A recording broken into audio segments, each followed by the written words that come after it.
ಮತ್ತೊಂದು ಅಂದರೆ ಇವಾಗ ವೆಲ್ತ್ ಬಗ್ಗೆ ಮಾತಾಡೋದಾದರೆ ದುಡ್ಡಿರೋರೇ ದುಡ್ಡು ಮಾಡ್ತಾರಲ್ಲ ಅನ್ನೋದು ನನಗೆ ಯಾವಾಗಲೂ ಕಾಡೋ ಪ್ರಶ್ನೆ. ಪರ್ಸ್ನಲಿ ನನಗೆ ಯಾವಾಗಲೂ ಅನ್ಸುತ್ತೆ, ತುಂಬ ರಿಚ್ ಆಗಿರೋರನ್ನ ನೋಡಿದ್ರೆ ಅಥವಾ ನಾನು ಬೇರೆ ಕಂಪ್ನಿಲಿ ವರ್ಕ್ ಮಾಡಬೇಕಾದ್ರೆ ಬಾಸ್ ನೋಡಿದಾಗ ಅಥವಾ ಈ ಅಂಬಾನಿ ಅವ್ರನ್ನೆಲ್ಲ ನೋಡಿದಾಗ ಅವರೆಲ್ಲ ಇಷ್ಟೊಂದು ದುಡ್ಡಿದೆ, ಇವರೇ ದುಡ್ಡು ಮಾಡ್ತಾರಲ್ಲ, ಹೇಗೆ ಇವ್ರಿಗೆ ಅಷ್ಟೊಂದು ದುಡ್ಡು ಹೆಂಗೆ ಬರುತ್ತೆ, ಯಾಕೆ ಬರುತ್ತೆ ಅಂತ.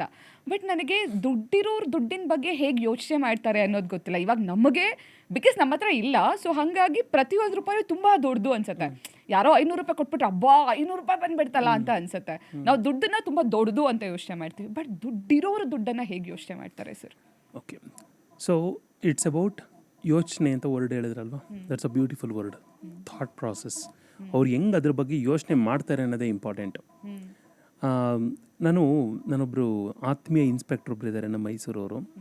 ಅವರು ಈ ಗಾಲ್ಫ್ ಕ್ಲಬ್ ಇದೆ ನಮ್ಮ ಮೈಸೂರಲ್ಲಿ. ಅಲ್ಲಿ ಒಬ್ಬ ಹೀಗೇ ಎಲ್ಲ ಮಾತಾಡಬೇಕಾದ್ರೆ ಒಬ್ಬರು ಪರ್ಸನನ್ನು ಇಂಟ್ರೊಡ್ಯೂಸ್ ಮಾಡಿಕೊಟ್ರು.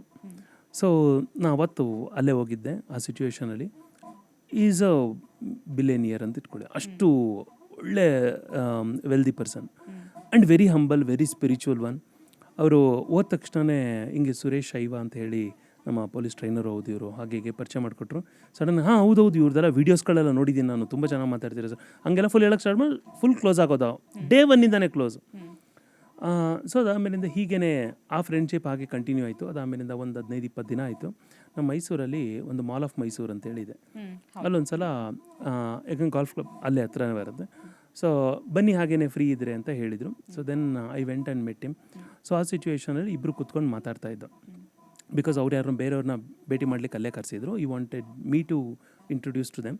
ಸೊ ಹಾಗೆ ಅವರು ಮಾತಾಡ್ತಾ ಇರಬೇಕಾದ್ರೆ ಅವ್ರು ಇನ್ನೇನು ಬರೋದಕ್ಕೆ ಒಂದು ಸ್ವಲ್ಪ ಟೈಮ್ ಇತ್ತು. ಆವಾಗ ನಾನು ಅವ್ರನ್ನ ಒಂದು ಪ್ರಶ್ನೆ ಕೇಳಿದೆ, ಸರ್ ನನಗೆ ಭಾಳ ದಿನದಿಂದ ಒಂದು ಕ್ವಶನ್ ಇದೆ, ಏನಂದರೆ ಈ ತುಂಬ ದುಡ್ಡು ಮಟ್ಟಿಟ್ಟಿರೋರು, ಫಾರ್ ಎಕ್ಸಾಂಪಲ್ ನೀವು ಹೆಂಗೆ ಯೋಚನೆ ಮಾಡ್ತೀರಾ ಮ್ಯಾನಿಫೆಸ್ಟೇಷನ್ ಬಗ್ಗೆ, ಯೂನಿವರ್ಸ್ ಅಂತೆಲ್ಲ ನಾವೆಲ್ಲ ಮಾತಾಡ್ತೀವಿ, ನೀವು ಅದ್ರ ಬಗ್ಗೆ ನಾನು ವೀಡಿಯೋಸ್ ಎಲ್ಲ ಫಾಲೋ ಮಾಡ್ತೀನಿ ಅಂತ ಹೇಳ್ತೀರಿ, ನೀವು ಇದನ್ನು ಹೇಗೆ ಮಾಡ್ತೀರಿ ಸರ್ ಅಂತ. Then he has given one example. Literally I tell you, ಅವತ್ತು ಅಂದರೆ ನಿಯರ್ಲಿ 2 years ಬ್ಯಾಕ್ ನಾನು ಹೇಳ್ತಾ ಇರೋದು, ನಾನು ಯೋಚನೆ ಮಾಡುವಂಥ ರೀತಿಯೂ ನನಗೂ ಚೇಂಜ್ ಆಗೋಯ್ತದು. ಏನಂದರೆ what he said was, it's very beautiful. Because ಅದೇನೋ ಒಂಥರ ನಾರ್ಮಲ್ ಯಾರೋ ಒಬ್ಬ ಮಾತಾಡಿದ್ರೆ ಬೇರೆ, ಬಟ್ ಈ ಹಸ್ ಡನ್ ಮನಿ. ಸೊ ಅಂದರೆ ಈ ಹಸ್ ಮೇಡ್ ಮನಿ. ಸೊ ತುಂಬ ದುಡ್ಡು ಮಾಡಿಟ್ಟಿರುವಂಥ ಮನುಷ್ಯ. ಅವ್ರು ನಂಗೆ ಹೇಳಿದ್ದೇನೆಂದರೆ 1990 ಇಸ್ವಿನಲ್ಲಿ ಅವರು ಮನೆ ಬೈ ಮಾಡಬೇಕು ಅಂತೇಳಿ ನಿರ್ಧಾರ ಮಾಡ್ತಾರೆ. ಆವಾಗ ಅವ್ರ ಅಕೌಂಟಲ್ಲಿ ನೋಡಿದ್ರೆ ಎಲ್ಲ ಕಡೆಯಿಂದ ಹುಡುಕೊಂಡ್ರು ಬರೀ 5 ಲಕ್ಷ ರೂಪಾಯಿ ಇರುತ್ತೆ. ಅಂದರೆ ಆ ಟೈಮಲ್ಲಿ ಅದು ಸ್ವಲ್ಪ ದೊಡ್ಡದೇ ಇರ್ಬೋದು. ಆದರೆ ಇವ್ರ ಮನೇಲೆಲ್ಲ ಹೇಳ್ತಾರೆ, ಹೆಂಗಿದ್ರು 5 ಲಕ್ಷ ಇದೆಯಲ್ಲ, ಒಂದು ಮನೆ ತೊಗೊಬಿಡೋಣ, ಲೋನ್ಗಿನ ಹಾಕ್ಕೊಬಿಡೋಣ ಅಂತ ಹೇಳ್ಬಿಟ್ಟು. ಸೊ ಅವ್ರು ಏನು ಮಾಡ್ತಾರೆ, ಅವರು ಸ್ಟಾರ್ಟಿಂಗ್ ಹುಡ್ಕಕ್ಕೆ ಸ್ಟಾರ್ಟ್ ಮಾಡಿದ್ದೇನೆ 2 ಕೋಟಿ ರೂಪಾಯಿ ಬಿಲ್ಡಿಂಗ್ಗಳನ್ನ. ಇವ್ರ ಮನೆಯವ್ರಿಗೆ ಇವರೆಲ್ಲ ಕ್ರೇಜಿ ಅಂತ ಅನ್ಸ್ಬಿಡ್ತೀರಿ, ಎಂಥ ಹುಚ್ಚ ಮಾರೆ ಅವನು. ಸೊ ಇರೋದೇ 5 ಲಕ್ಷ ರೂಪಾಯಿ ಅಕೌಂಟಲ್ಲಿ, ಅದರಲ್ಲಿ ನೋಡಿದ್ರೆ 2 ಕೋಟಿ ರೂಪಾಯಿ ಮನೆ ನೋಡ್ತಾರೆ. ನಮ್ಮ ಇದಕ್ಕೆ 25 ಲಕ್ಷ ರೂಪಾಯಿದೋ 15 ಲಕ್ಷ ರೂಪಾಯಿದೋ ಏನೋ ನೋಡ್ಕೋಬೋದಾಗಿತ್ತಲ್ಲ ಅಂತ ಹೇಳ್ಬಿಟ್ಟು. ಬಟ್ ಅವ್ರು ಹೆಂಗೆ ಹೇಳಿದ್ರು ಅಂತ ಹೇಳಿದ್ರೆ, ನಾನು 1.5 to 2 ಕೋಟಿ ಮೇಲೆ ನಾನು ಮನೆ ನೋಡೋದಕ್ಕೆ ಸ್ಟಾರ್ಟ್ ಮಾಡಿದೆ, ಅದನ್ನು ಬೈ ಮಾಡಬೇಕು ಅಂತ ಹೇಳ್ಬಿಟ್ಟು. ಅಲ್ಲಿಂದ ನನ್ನ ಮ್ಯಾನಿಫೆಸ್ಟೇಷನ್ಸ್ಗಳು ಸ್ಟಾರ್ಟ್ ಆಯಿತು ಅಂತ. ಅದು ಹೇಗೆ ಸರ್ ಸಂಬಂಧ? ನೀವು ಆ್ಯಕ್ಚುಲಿ ಇದ್ದಿದ್ದು 5 ಲಕ್ಷ ರೂಪಾಯಿ, ನೀವು 1.5-2 ಕೋಟಿನಲ್ಲಿ ಮನೆ ಹೇಗೆ ನೋಡೋಕ್ಕೆ ಸ್ಟಾರ್ಟ್ ಮಾಡಿದ್ರಿ? ಇದಕ್ಕೂ ನಾನು ಕ್ವಶನ್ ಕೇಳಿದಕ್ಕೂ ಏನು ಸಂಬಂಧ ಅಂತೇಳ್ಬಿಟ್ಟು. ನೀವೇನು ಪ್ರಶ್ನೆ ಕೇಳಿದ್ರಿ ನನ್ನನ್ನು, ವೆಲ್ದಿ ಹೆಂಗೆ ಮ್ಯಾನಿಫೆಸ್ಟೇಷನ್ ಬಗ್ಗೆ ಯೋಚನೆ ಮಾಡ್ತಾರೆ, ನೀವು ಇವಾಗೆಲ್ಲ ಅದೆಲ್ಲ ವರ್ಡಿಂಗ್ಸ್ ಇದೆ ಅಂತ ಹೇಳಿದ್ರಲ್ಲ, ಆ ಪ್ರಕಾರ.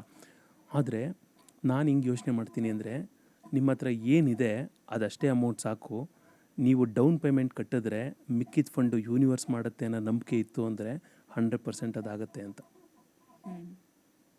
ಬಟ್ ನಾವೇನು ಯೋಚನೆ ಮಾಡ್ತೀವಿ, the moment when we think ನಮ್ಮ ಹತ್ರ ಏನಾದರೂ 1 ಲಕ್ಷ ರೂಪಾಯಿ ಇದ್ದರೆ 10 ಲಕ್ಷ ರೂಪಾಯಿ ಏನಾದ್ರು ಐಟಮ್ ಬೇಕಂತ ಹೇಳಿದ ತಕ್ಷಣ, ಅಯ್ಯೋ 10 ಲಕ್ಷ ರೂಪಾಯಿ ಯಾವಂತ ತಗೋತಾನೆ ಹೋಗಪ್ಪ, ಇನ್ನೂ 9 ಲಕ್ಷ ರೂಪಾಯಿಲಿಂದ ತರಲಿ, ಆ ಬ್ಯಾಲೆನ್ಸ್ ಅಮೌಂಟ್ ಬಗ್ಗೆ ಯೋಚನೆ ಮಾಡ್ಬಿಡ್ತೀವಿ.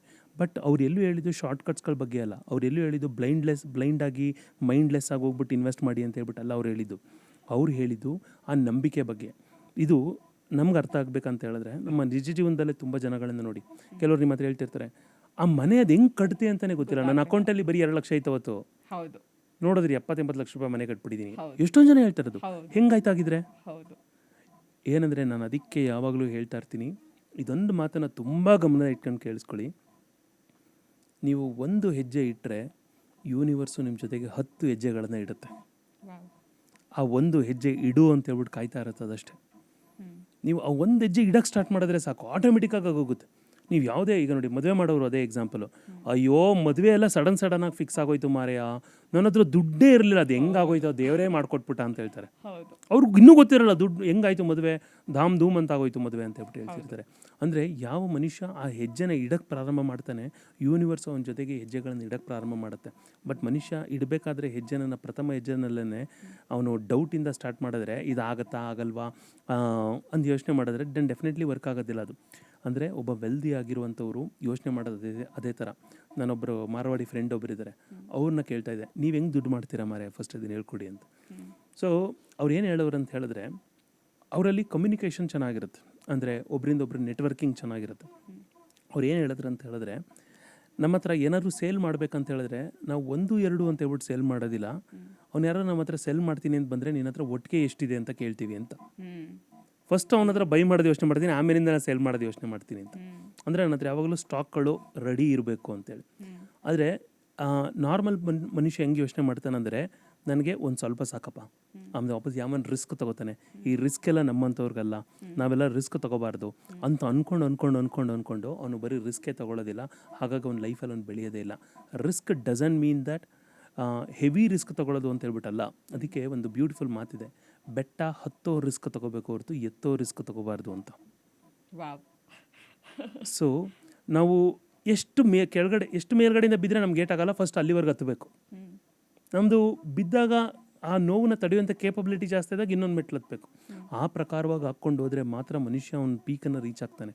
ಇಲ್ಲ ಅಂತ ಹೇಳಿದ್ರೆ ಹತ್ತಬೇಕಾದ್ರೆ ನಾನು ಬಿದ್ದೋಗ್ಬಿಟ್ರೆ ಏಟಾಗ್ಬಿಟ್ರೆ ಅಂತ ಭಯಪಟ್ಟು ಅವ್ನು ಮೆಟ್ಲು ಹೊತ್ತಿಲ್ಲ ಅಂತ ಹೇಳಿದ್ರೆ ಜನ್ಮ ಪೂರ್ತಿ ಅವ್ನು ಯಾವ ಕಡೆಗೂ ಹೋಗೋದಕ್ಕೆ ಆಗಲ್ಲ. ಇದೇ ಮೇಯ್ನಾಗಿ ವೆಲ್ದಿಗೂ ಮತ್ತು ಒಬ್ಬ ಪುವರ್ ಮೈಂಡ್ಸೆಟ್ಗೂ ಇರುವಂಥ ಡಿಫ್ರೆನ್ಸು. ಅವನೇನು ಯೋಚನೆ ಮಾಡ್ತಾನೆ, ಒಬ್ಬ wealthy first let me take 1 step, universe will take rest of the steps ಅಂತ. ನಾನು ಡೌನ್ ಪೇಮೆಂಟ್ ಕಟ್ತೀನಿ, rest of the balance universe fund ಮಾಡ್ಕೊಳ್ಳುತ್ತೆ ಅಂತ. ಬಟ್ ಒಬ್ಬ ಪೋರ್ ಮೈಂಡ್ ಸೆಟ್ ಇರೋನು ಹಿಂಗೆ ಯೋಚನೆ ಮಾಡ್ತಾನೆ, ಇಲ್ಲಪ್ಪ ನನಗೆ ಆ್ಯಕ್ಚುಲಿ 1 ರೂಪಾಯಿನೂ ನಾನು ಮಾಡೋಂಗಿಲ್ಲ, ನಾನು ಬಿಚ್ಚಲ್ಲ ದುಡ್ಡನ್ನು, ಹೋಗ್ಬಿಟ್ರೆ ದುಡ್ಡು ಖರ್ಚಾಗ್ಬಿಟ್ರೆ ಅಂತ ಹೇಳ್ಬಿಟ್ಟು ಯೋಚನೆ ಮಾಡ್ತಾನೆ. ಸೊ ಅದು one of the way. And ಇನ್ನೂ ಒಂದು ಏನಂದರೆ, ನಾವು ವೆಲ್ದಿನಲ್ಲಿ ನಾನು ನೋಡಿದ್ದು, ಅವರು ಯಾವಾಗಲೂ ಬಂದಂಥ ದುಡ್ಡಲ್ಲಿ ದಾನ ಮಾಡ್ತಾರೆ. ಅದಕ್ಕೆ ನಾನು ತುಂಬ ಜನಗಳಿಂದ ಕಲ್ತಿದ್ದೌದು, ನಾನು ಪಾಲಿಸೋದು 10% of your income should go back to society. ಅದನ್ನು ತೈತಿಂಗ್ ಅಂತೇಳಿ ಕರಿತೀವಿ. ಅದನ್ನು ಪ್ರತಿಯೊಂದು ಕಡೆಯೂ ಹೇಳಿರ್ತೀನಿ, it's mandatory. The moment when people give their money, because ನಿಮ್ಮಲ್ಲಿ ಖಾಲಿ ಆದಾಗ ಮಾತ್ರ ಒಳಗಡೆ ತುಂಬ್ಕೊಳ್ಳೋಕೆ ಸಾಧ್ಯ ಆಗುತ್ತೆ. ಬಿಕಾಸ್ ಈಗ ಎಲ್ಲ ಹೆಂಗಂದರೆ ಟ್ರೆಂಡು, ಯಾರಿಗಾರು 100 ರೂಪಾಯಿ ಕೊಟ್ಬಿಟ್ಟು ಒಂದು ಸೆಲ್ಫಿ ಹೊಡಿತಾರೆ, ಹಾಯ್ ಫ್ರೆಂಡ್ಸ್ ನೋಡಿ ನಾನು 100 ರೂಪಾಯಿ ಕೊಟ್ಟೆ ಅಂತ. ನಾನು ಹೇಳೋದು, ಅದು ಯಾಕೆ ಹಂಗೆ ಮಾಡ್ತೀರಿ? ಸೊ ಅದು ನೀವು ಕೊಡುವಂಥದ್ದು ಅಕೌಂಟಲ್ಲಿ ಇರಬಾರ್ದು, ಅಂದರೆ ನೀವು ಅದನ್ನು ಅಕೌಂಟ್ಗೆ ಕ್ರೆಡಿಟೇ ತೊಗೋಬಾರ್ದು. ಕೆಲವರು ಫ್ಯಾನ್ ಕೊಟ್ಟಿರ್ತಾರೆ ದೇವಸ್ಥಾನಕ್ಕೆ ಮತ್ತು ಕುಟುಂಬದವರು ಬರ್ಸಿರ್ತಾರೆ. ನಾನು ಕೇಳೋದು, ಯಾಕೆ ಮಾಡ್ತೀರಿ ಹಂಗೆ? ಮತ್ತು ದಾನ ಹೋಯ್ತಲ್ಲ. ಆಮೇಲೆ ನನ್ನ ಜೊತೆ ಬಂದವರೆಲ್ಲ ತುಂಬ ಜನ 1-to-1 ಕೂರ್ತಾರಲ್ಲ ಫಿನಾನ್ಷಿಯಲ್ ಪ್ಲಾನಿಂಗ್, ಅವ್ರು ಹೇಳ್ತಿರ್ತಾರೆ, ಸರ್ ನನ್ನ ಲೈಫಲ್ಲಿ ಎಷ್ಟು ದಾನ ಧರ್ಮಗಳು ಮಾಡಿದ್ದೀನಿ ಸರ್, ಆದರೂ ನಾನು ಯಾಕೆ ಈ ಪ್ರಾಬ್ಲಮಲ್ಲಿದ್ದೀನಿ? ಬನ್ನಂಜ ಗೋವಿಂದಾಚಾರ್ಯರು ಒಂದು ಮಾತು ಹೇಳ್ತಾರೆ, ನೀನು ಎಲ್ಲೋ ಒಂದು ಕಡೆ ಬ್ಯಾಂಕಲ್ಲಿ ಹೋಗ್ಬಿಟ್ಟು ಡೆಪಾಸಿಟ್ ಮಾಡ್ತೀಯ, ಯಾವುದೋ ಬ್ಯಾಂಕಲ್ಲಿ ಡೆಪಾಸಿಟ್ ಮಾಡಾದ್ಮೇಲಿಂದ ಅದನ್ನು ವಿಡ್ರಾ ಮಾಡದೇ ಇದ್ದರೆ ಮಾತ್ರ ನಾಳೆ ಹೋದಾಗ ಅಕೌಂಟಲ್ಲಿ ದುಡ್ಡು ಸಿಗುತ್ತೆ, ಇಲ್ಲಾಂದರೆ ವಿಡ್ರಾ ಮಾಡಿದ್ರೆ ಮುಗಿದೋಯ್ತು. ಅದೇ ಥರ ಕರ್ಮ ಅನ್ನುವಂಥದ್ದು ಅದೇನೇ. ನೀನು ದಾನ ಮಾಡಾದ್ಮೇಲಿಂದ ಎಲ್ಲರೂ ನನ್ನ ನೇಮ್ ಹಾಕ್ಸಿದ್ರೆ ಕ್ರೆಡಿಟ್ ತೊಗೊಂಡಾಯ್ತು, ಮುಗಿದೋಯ್ತು ಅಲ್ಲಿಗೆ. So that's what he says. So same way ನಾವು ಎಲ್ಲೇ ಏನೇ ದಾನ ಮಾಡಿದ್ರು ಅದನ್ನು ಹೇಳ್ಕೊಂಬರ್ಬಾರ್ದು. ಹಾಗಾಗಿ ತುಂಬ ವೆಲ್ದಿಗಳೆಲ್ಲ ನೀವು ಅಬ್ಸರ್ವ್ ಮಾಡಿದರೆ ತುಂಬ ದಾನ ಮಾಡ್ತಾರೆ ಅವರು. So that's why they become wealthy. ಹಾಗಾಗಿ ನಿಮ್ಮ ಏನೇ ಸಂಪಾದನೆ ಮಾಡಿದ್ರು 10% ದಾನ ಮಾಡುವಂಥದ್ದು ವೆಲ್ದಿಗಳಲ್ಲಿ ನಾನು ನೋಡಿದ್ದು. ಆ್ಯಂಡ್ ಅದನ್ನು ಅಡಾಪ್ಟ್ ಮಾಡ್ಕೊಂಡ್ಮೇಲಿಂದ ನನ್ನ ಲೈಫ್ ಅಂತೂ ಭಯಂಕರ ಚೇಂಜ್ ಆಗಿದೆ. And it's very beautiful way. ಯಾಕಂದರೆ ನಮಗಿಂತ ಅಂದರೆ ಕೊಡೋದು ಅಂತ ಹೇಳಿದ ಮಾತ್ರಕ್ಕೆ ಯಾರ್ಯಾರಿಗೂ ಕೊಡೋದು ಅಂತ ಹೇಳ್ಬಿಟ್ಟಲ್ಲ. ನಾನು ಸಮ್ಟೈಮ್ಸ್ ತುಂಬ ರಿಚ್ ಆಗಿರೋ ಟೆಂಪಲ್ಗೆ ಮತ್ತೆ ದಾನ ಮಾಡೋದು ದಾನ ಅಂತ ಅನ್ನಿಸ್ಕೊಳ್ಳಲ್ಲ. ದಾನ ಏನು ಹೇಳುತ್ತೆ ಅಂದರೆ, ನಿನಗಿಂತ ಕೆಳಗಡೆ ಇರೋನಿಗೆ ಅವ್ನ ಕೈಯಲ್ಲಿ ಆಗದೆ ಇರೋನು ಕೊಡು ಅಂತ. ಈಗ ಯಾರಿಗೋ ಒಬ್ರಿಗೆ ಹಾರ್ಟ್ ಆಪ್ರೇಷನ್ ಆಗಬೇಕಾಗಿರುತ್ತೆ, ಪಾಪ ದುಡ್ಡೇ ಇರಲ್ಲ, ಇಲ್ಲ ಸದಾ ಬಿಡ್ತಾನವನು, ಅಂಥವನು ಕೊಡೋದು ದಾನ ಆಗುತ್ತೆ. ನಾನು ದೇವರಿಗೆ ವಜ್ರದ ಕಿರೀಟ ಮಾಡಿಸ್ತಾ ಇದ್ದೀನಿ ಅನ್ನೋಂಥದ್ದು ದಾನ ಆಗಲ್ಲ ಅದು ನನ್ನ ಪ್ರಕಾರ. ಬಿಕಾಸ್ ಯಾರು ನಿಜವಾಗ್ಲೂ ಹಸಿವಿಂದಿದ್ದಾನೆ ಅವ್ನಿಗೆ ದಾನ ಮಾಡುವಂಥದ್ದು ಮಾತ್ರ ದಾನ ಆಗುತ್ತೆ. ಸೊ ಅದಾದಮೇಲಿಂದ ನೀವು ಏನು ಬೇಕಾದರೂ ಮಾಡಿ, ಸೊ ನೀವು ದೇವರು ಕಿರೀಟನಾರು ಮಾಡಿಸಿ, whatever you do. But actually ದಾನದ ಅರ್ಥ ಏನಂತ ಹೇಳಿದ್ರೆ, ಯಾರ ಅವಶ್ಯಕತೆ ಇದೆ, ಯಾರಿಗೆ ಹೊಟ್ಟೆ ಹಸಿವಿದೆ ಅವನಿಗೆ ದಾನ ಕೊಡಬೇಕು ಅನ್ನೋಂಥದ್ದು. ಹಸ್ದವನು ಮಾತ್ರ ಕೊಟ್ಟರೆ ಅದು ಪುಣ್ಯ ಲಾಭ ಇರುತ್ತೆ. ಸೊ ದಾನದ ಬಗ್ಗೆ ನನಗೆ ಯಾವಾಗಲೂ ಅನ್ಕೊಳ್ಳೋದು, ನನಗೆ ಸ್ವಲ್ಪ ರಬ್ಬಿಶ್ ಅನ್ಸುತ್ತೆ, ಬಟ್ ಸ್ಟಿಲ್ ನಂತರ ತುಂಬ ಜನಕ್ಕೆ ಅನ್ಕೊಳ್ಳುತ್ತೆ. ಈಗ ಯಾರಾದರೂ ದುಡ್ಡಿರೋರು ದಾನ ಮಾಡಬೇಕಾದ್ರೆ ಅವ್ರನ್ನ ನೋಡಿದಾಗ ನಮ್ಗೆ ಅನ್ಸುತ್ತೆ, ಎಷ್ಟು ಅನ್ಸಲ್ಲ, ಅವ್ರ ಹತ್ರ ದುಡ್ಡಿದೆ ಮಾಡ್ತಿದ್ದಾರೆ, ನಮ್ಮ ಹತ್ರ ಇದ್ದಿದ್ರೆ ನಾವು ಮಾಡ್ತಿದ್ವಿ ಅನ್ನೋದು ಮೊದಲನೇದು. ಎರಡನೇದು, ದಾನ ಮಾಡಬೇಕು ಅನ್ನೋ ಮನ್ಸಿದೆ, ಬಟ್ ನಾವೇ ದಾನ ತಗೊಳ್ಳೋ ಪರಿಸ್ಥಿತಿಲಿ ಇದೀವಿ, ಹೇಗೆ ಮಾಡೋದು ಅನ್ನುವಂಥದ್ದು. ಸೊ ಇದನ್ನೇ ನಾನು ಹೇಳೋದು mind set. I tell you why. ಈಗ ನೀವು ಯಾವುದೋ ಬಟ್ಟೆ ತೊಗೋತೀರಾ ಅಂತ ಇಟ್ಕೊಳ್ಳೋಣ. ಯಾವುದೋ ಲೋಕಲ್ ಶಾಪಲ್ಲಿ ತೊಗೊಂಡು ಬಂದರೆ ಅಲ್ಲಿ ಒಂದು ಬೋರ್ಡ್ ಹಾಕಿರ್ತಾರೆ, ನೋ ರಿಟರ್ನ್ ನೋ ಎಕ್ಸ್ಚೇಂಜ್ ಅಂತ ಹೇಳ್ಬಿಟ್ಟು. ಹೌದಾ? ನೀವು ಅನ್ಕೋತೀರ, ಈಗ ಫಾರ್ ಎಕ್ಸಾಂಪಲ್ ಯಾವುದೋ ದೊಡ್ಡ ಬ್ರ್ಯಾಂಡಲ್ಲಿ ನೀವು ಬಟ್ಟೆ ತೊಗೊಂಡು ಬಂದಿರಿ ಅಂತ ಇಟ್ಕೊಳ್ಳಿ, ಅಲ್ಲಿ 7 days ಟೈಮ್ ಇರುತ್ತೆ ನಿಮಗೆ, ವಾಪಸ್ ಹೋಗ್ಬಿಟ್ಟು ನೀವು ಇದನ್ನು ಮಾಡೋದು. ಈಗ ಯೋಚನೆ ಹೆಂಗೆ ಮಾಡ್ತಾರೆ, ಬಿಕಾಸ್ ದೇ ಆರ್ ಬ್ರ್ಯಾಂಡ್ ಅದಕ್ಕೆ ಎಕ್ಸ್ಚೇಂಜ್ ಕೊಟ್ಟರು ಅಂತ ಅನ್ಕೋತೀರಾ? No, because they are giving exchange, that's why they become a brand. Same thing ಇಲ್ಲೂ ಅಷ್ಟೇನೆ. Just because he's wealthy he's donating ಅಲ್ಲ, he's donating, that's why has become wealthy. ಮನುಷ್ಯ ಅವ್ನು ಯೋಚನೆ ಚೇಂಜ್ ಮಾಡಬೇಕಷ್ಟೇ. ಇವಾಗ ಇರುವಂಥದ್ದು ಒಂದು ದಾನ ಮಾಡಿದ್ರಿಂದ ಅವ್ನು ವೆಲ್ದಿ ಆಗಿದ್ದು. ಬಿಕಾಸ್ ನಾನು ಯಾವಾಗಲೂ ಒಂದು ಮಾತು ಹೇಳ್ತಾ ಇರ್ತೀನಿ, 10% ನೀವು ಕೊಟ್ಟರೆ 90% ಉಳಿದಂಥ ದುಡ್ಡು ನಿಮಗೋಸ್ಕರ ಭಾಳ ಕಷ್ಟಪಡೋಕ್ಕೆ ಸ್ಟಾರ್ಟ್ ಮಾಡುತ್ತೆ ಅಂತೇಳಿ ನನ್ನ ಫೇವ್ರೇಟ್ ಮಾತದು. And it works like that. ಅದೇ ಪ್ರಕಾರ ವರ್ಕ್ ಆಗೋದು. ಹಾಗಾಗಿ ದಾನ ಮಾಡುವಂಥದ್ದು ತುಂಬ ಇಂಪಾರ್ಟೆಂಟ್. ಸರ್, ಮ್ಯಾನಿಫೆಸ್ಟೇಷನ್ ಈ ಸೋಷಿಯಲ್ ಮೀಡಿಯಾಗಳಲ್ಲಿ ಒಂದಷ್ಟು ವಿಡಿಯೋಗಳನ್ನ ನೋಡ್ತೀವಿ, ಹೀಗೆ ಮ್ಯಾನಿಫೆಸ್ಟ್ ಮಾಡಿ, ಹೀಗೆ ಮ್ಯಾನಿಫೆಸ್ಟ್ ಮಾಡಿ, ಅದನ್ನ ಮಾಡಿ, ಇದನ್ನು ಮಾಡಿ, ಇದನ್ನು ಮಾಡಿ ಅಂತ. ಸೊ ನಾನು ನಿಮಗೆ ಕೇಳೋದು, ಇವಾಗ ನನಗೆ ಮ್ಯಾನಿಫೆಸ್ಟೇಷನ್ ಬಗ್ಗೆ ಏನೂ ಗೊತ್ತಿಲ್ಲ, ನಾನು ಇವಾಗ ಮ್ಯಾನಿಫೆಸ್ಟೇಷನ್ ಮಾಡಬೇಕು ಅಂತ ಅಂದ್ಕೊಳ್ತಿದ್ದೀನಿ. ಯಾವ 4 ರೀತಿಯಲ್ಲಿ ನಾನು ಮ್ಯಾನಿಫೆಸ್ಟೇಷನ್ ಮಾಡಬಹುದು? 4 ರೀತಿನ 4 ಸ್ಟೆಪ್ಸ? 4 ಸ್ಟೆಪ್ಸ್ ಹೇಳ್ಕೊಳ್ಳಿ. ಓಕೆ. ಸೊ ಮೊದಲನೇದು ಧೈರ್ಯಂ ಅಂತ ಒಂದು, ಇದು ಉಪನಿಷತ್ತಲ್ಲಿರುವಂಥ ಒಂದು ಐಡಿಯಾಲಜಿ. ಅದನ್ನು ನೀವು ಮ್ಯಾನಿಫೆಸ್ಟೇಷನ್ ರಿಲೇಟ್ ಮಾಡ್ಬೋದು. ಮೊದಲನೇದು ಧೈರ್ಯಂ, ಎರಡನೇದು ಶೌರ್ಯಂ, ಮೂರನೇದು ಸ್ವೀಕೃತಂ, 4ನೇದು ಸಮರ್ಪಣಂ ಅಂತ. ಧೈರ್ಯಂ ಅಂತ ಹೇಳಿದ್ರೆ ಏನು? ಈಗ ನಾನು ಏನೋ ಮಾಡಬೇಕು ಅನ್ನೋಂಥ ಮ್ಯಾನಿಫೆಸ್ಟೇಷನ್ ಇದೆಯಲ್ಲ, ಅದಕ್ಕೂ ಮೊದಲು ಧೈರ್ಯ ಬೇಕು. ಅಂದರೆ ಈಗ ನಾನು ಯೋಚನೆ ಮಾಡೋದಕ್ಕೂ ಅಂಬಾನಿಯವರು ಯೋಚನೆ ಮಾಡೋಕ್ಕೂ ಡಿಫ್ರೆನ್ಸ್ ಇದೆ. ಅವ್ರ ಪ್ರಕಾರ 1,000 ಕೋಟಿ ಅಂತ ಹೇಳಿದ್ರೆ ಒಂಥರ, ನನ್ನ ಪ್ರಕಾರ 5 ಕೋಟಿ ಅಂತ ಹೇಳಿದ್ರೆ ಒಂಥರ. ಸೊ ಅವ್ರವ್ರ ಲೆವೆಲಲ್ಲಿ ಮ್ಯಾನಿಫೆಸ್ಟೇಷನ್ಸ್ಗಳು ವರ್ಕ್ ಆಗ್ತಾ ಹೋಗುತ್ತೆ. ಫಸ್ಟು ಅವ್ರಿಗಿರುವಂಥ ಬಾರ್ನ ರೇಸ್ ಮಾಡೋದನ್ನು ಕಲಿಬೇಕು. ದಟ್ಸ್ ಅ ಧೈರ್ಯ. ಯಾಕಂದರೆ ಯಾವ ಮನುಷ್ಯ ಧೈರ್ಯವಾಗಿರೋದಿಲ್ಲ, ಏನಾದ್ರು ಮಾಡೋದಕ್ಕಿಂತ ಮುಂಚೆ ಧೈರ್ಯವಾಗಿ ಹೆಜ್ಜೆಗಳನ್ನ ಇಡೋದಿಲ್ಲ, ಆ ಒಳಗಡೆಯಿಂದ ಧೈರ್ಯ ಬರೋದಿಲ್ಲ, ಏನನ್ನೇ ಮಾಡಬೇಕಾದ್ರೂ ಅವನು ಮ್ಯಾನಿಫೆಸ್ಟ್ ಏನನ್ನೂ ಮಾಡೋಕ್ಕಾಗಲ್ಲ. ಇದು ಆಗ್ಬಿಡುತ್ತಾ ಅನ್ನೋದು ನೆಕ್ಸ್ಟ್ ಕ್ವಶನು. ಬಟ್ ಅದನ್ನು ಮಾಡಬೇಕಾದ್ರೆ ಮೊದಲನೇ ಸ್ಟೆಪ್ಪೇ ಧೈರ್ಯ ಇರಬೇಕು. ಓಕೆ, ನಾನು ಈ ಥರದೊಂದು ನಿರ್ಧಾರ ತಗೊಳ್ತಾ ಇದ್ದೀನಿ ಅನ್ನೋಂಥದ್ದು. ಎಷ್ಟೋ ಜನಕ್ಕೆ ಮದುವೆ ಆಗೋಕ್ಕೆ ಭಯ. ಯಾಕಂದರೆ ಫುಲ್ ಎಲ್ಲ ಕಡೆ ನೋಡ್ಬಿಟ್ಟಿರ್ತಾರೆ.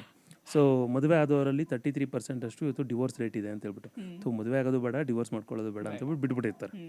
ಎಷ್ಟೋ ಜನಕ್ಕೆ ಬಿಸ್ನೆಸ್ ಮಾಡಬೇಕು, ಅಯ್ಯೋ ಎಲ್ರಿ ಬಿಸ್ನೆಸ್ ನಡೀತಾ ಇದೆ, ಬಿಸ್ನೆಸ್ ನಡೀತಾ ಇಲ್ಲ, ಅವ್ರು ಏನು ಮಾಡ್ತಾರೆ ಮತ್ತೆ ಮ್ಯಾನಿಫೆಸ್ಟೇಷನ್?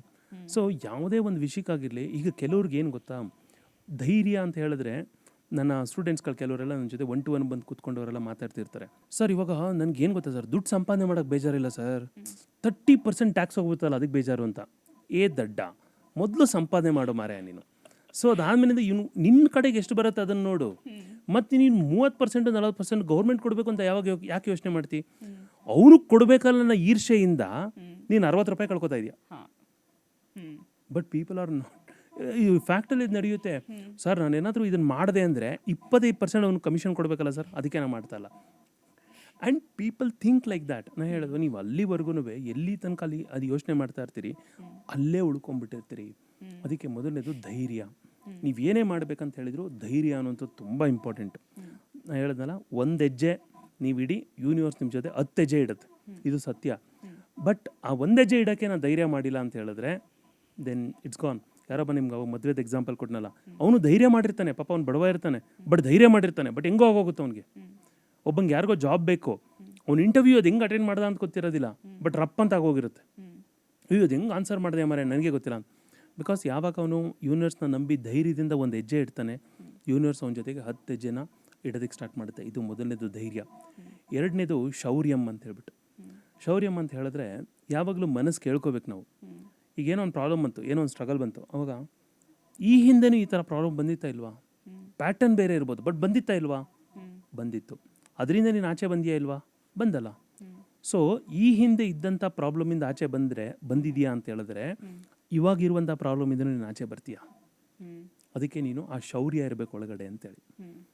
ಸೊ ಯಾವಾಗ ನಾವು ಅಂದ್ಕೊಳ್ತೀವಿ ಆ ಥರ, ಅಂದರೆ ನನಗೆ ಈ ಹಿಂದೆ ಇರುವಂಥ ಪ್ರಾಬ್ಲಮಿಂದ ಆಚೆ ಬರೋಕ್ಕೆ ಸಾಧ್ಯತೆ ಇತ್ತು ಅಂತ ಹೇಳಿದ್ರೆ, ಈಗಿರುವಂಥ ಪ್ರಾಬ್ಲಮಿಂದ ನಾನು ಬಂದೇ ಬರ್ತೀನಿ ಅನ್ನೋಂಥ ಮನಸ್ಥಿತಿ ಅವನಿಗೆ ಡೆವಲಪ್ ಆಯಿತು, ಒಳಗಡೆಯಿಂದ ಸ್ಟ್ರಾಂಗ್ ಆಯಿತು ಅಂತ ಹೇಳಿದ್ರೆ ಅವನು 100% ಆ ಕೆಲಸಗಳನ್ನು ಮಾಡೋದಕ್ಕೆ ಸ್ಟಾರ್ಟ್ ಮಾಡ್ತಾನೆ. ಅಂದರೆ ಪಾಸ್ಟ್ ರೆಫರೆನ್ಸ್, ಇದನ್ನೇ NLPನಲ್ಲಿ ಆ್ಯಂಕರಿಂಗ್ ಅಂತ ಕರಿತೀವಿ.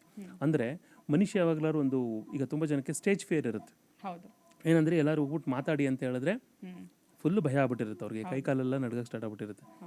ಸೊ ಆ ಸ್ಟೇಜ್ ಫಿಯರ್ ಹೋಗಬೇಕು ಅಂತ ಹೇಳಿದ್ರೆ ಅವ್ರಿಗೆ ಎಲ್ಲಿ ಒಬ್ಬೊಬ್ರು ಇದ್ರೆ ಬೇಕಾದ್ರೆ ಎಷ್ಟೊಂದಂಗ ಬೇಕಾದ್ರೆ ಮಾತಾಡ್ತಾರೆ, ಒಂದು 100 ಜನ ನೋಡಿದ ತಕ್ಷಣ ಗಾಬರಿ ಆಗೋಗುತ್ತೆ. ಅದಕ್ಕೆ ಆ್ಯಂಕರಿಂಗಲ್ಲಿ ಏನು ಹೇಳ್ತೀವಿ ಅಂತ ಹೇಳಿದ್ರೆ, ಈ ಹಿಂದೆ ನೀನು ಮಾತಾಡಿದಾಗ ಸಕ್ಸಸ್ಫುಲ್ ಆಗಿ ಜನಗಳೆಲ್ಲ ಚಪ್ಪಾಳೆ ತಟ್ಟಂಥ ಇನ್ಸಿಡೆಂಟ್ ಇರುತ್ತಲ್ವ, ಯಾವಾಗಲೂ ಸಣ್ಣದೇ ಆಗಿಲ್ಲ, ಒಂದು 10 ಜನ ಚಪ್ಪಾಳೆ ತಟ್ಟಿರಲಿ, ಆ ಇನ್ಸಿಡೆಂಟ್ನ ವಿಜುವಲೈಸ್ ಮಾಡಬೇಕು ಮೈಂಡಲ್ಲಿ. ಆವಾಗ ಅದು ಕನೆಕ್ಟ್ ಆಗುತ್ತೆ. ಓಹೋ, ನನಗೆ ಅಲ್ಲಿ ಸಕ್ಸಸ್ ಸಿಕ್ಕಿತ್ತು, ನಾನು ಜನಗಳ ಮುಂದೆ ಮಾತಾಡಿದಾಗ ನನಗೆ ಒಳ್ಳೇದಾಗಿತ್ತು, ಆ ಥರ ಯೋಚನೆ ಮಾಡೋನು ಮತ್ತೆ ಟ್ರೈ ಮಾಡಿದಾಗ ಇಲ್ಲೂ ಆಗುತ್ತೆ. That's what happens here also. ಅಂದರೆ ಎರಡನೇದು ಶೌರ್ಯಂ, ಅಂದರೆ ನಾವು ಈ ಹಿಂದೆನೂ ಪ್ರಾಬ್ಲಮಿಂದ ಆಚೆ ಬಂದಿದ್ದೀವಿ, ಈಗ ಬಂದಿರೋ ಪ್ರಾಬ್ಲಮಿಂದ ಆಚೆ ಬಂದೇ ಬರ್ತೀವಿ. This is temporary. ಅದಕ್ಕೆ ವಿಪಾಸನದಲ್ಲಿ ಒಂದು ಮಾತಿದೆ, ಲಾ ಆಫ್ ಅನಿಚ್ಛಾ ಅಂತ. Everything is temporary. ಇದು ಹುಟ್ಟದೇ ಸಾಯಕ್ಕೆ. ಅದು ಪ್ರತಿಯೊಂದು ಸಿಚುವೇಶನ್ ಆಗಿರ್ಬೋದು, ಪರಿಸ್ಥಿತಿಗಳಾಗಿರ್ಬೋದು, ಏನು ಬೇಕಾದ್ರೂ ಆಗಿರಲಿ, ಮನುಷ್ಯ ಆಗಿರಲಿ, ಕೀಟ ಆಗಿರಲಿ, ಯಾವುದಾರು ಆಗಿರಲಿ, ಹುಟ್ಟದೇ ಸಾಯಕ್ಕೆ. That is a nature. So ಯಾವಾಗ ಅದನ್ನು ಅರ್ಥ ಮಾಡ್ಕೋತೀವಿ, ಇವಾಗ ಬಂದಿರುವಂಥ ಪ್ರಾಬ್ಲಮ್ಮು ಮುಂದೆ ಒಂದಿನ ಹೋಗುತ್ತದು, ಮತ್ತೆ ಬರ್ಬೋದು, ಮತ್ತೆ ಹೋಗುತ್ತದು. ಸೊ ಆ ಮನಸ್ಥಿತಿ ಬರಬೇಕು, ನಾನು ಅದರಿಂದ ಆಚೆ ಬರ್ತೀನಿ ಅನ್ನೋದು ಬರಬೇಕು. ಅಂದರೆ ಯೂನಿವರ್ಸ್, ನೀವೇನೇ ಮ್ಯಾನಿಫೆಸ್ಟೇಷನ್ ಮಾಡಿ, ಏನಾದರೂ ಅಂದ್ಕೊಳ್ಳಿ, ಏನೇ ಗೋಲ್ ಬರೀರಿ, ಏನಾದ್ರು ಮಾಡಿ, ಅದನ್ನು ಮಾಡಬೇಕಾದ್ರೆ ಮೊದಲು ಗೊತ್ತಿರಬೇಕು, ನನಗೆ ಏನೇ ಪ್ರಾಬ್ಲಮ್ ಬಂದರೂ ಇದು ಟೆಂಪ್ರರಿ, ಇದು ಹೋಗುತ್ತೆ, ಇದು ಶೌರ್ಯಂ ಅಂತೇಳಿ. ಮೂರನೇದು ಸ್ವೀಕೃತಂ ಅಂತ, ಅಂದರೆ ಎಕ್ಸೆಪ್ಟೆನ್ಸ್.